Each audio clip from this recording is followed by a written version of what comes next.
Flash buni bro kane kade ka results jong ki post ki bala japo ka Meghalaya House kabare jong ka post LDA ma te an play kat kum kane ka notification ni ka result lapan mi arpo 3 December on the recommendation of the department selection committee as per the Meghalaya House staff service rule 2019 the following candidate are declared to have qualified in order of merit for appointment to the following post in the office of the additional resident commissioner Meghalaya House Kolkata ni select kabare Kolkata. Take post the LDA CUM receptionist. Take don saungut kibla syak select. Kini gilong. Mat Syaprang Sungo Kasih Jentia roll number 547.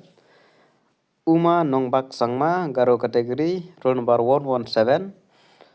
Devi Tawan Lalu Kasih Jentia kategori 1512 roll number.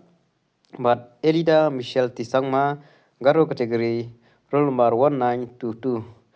The recommendation of the candidate shall cover no claim for appointment unless the appointment authority is satisfied after such inquiry as may be considered necessary that the suitable candidate is suitable in all respect.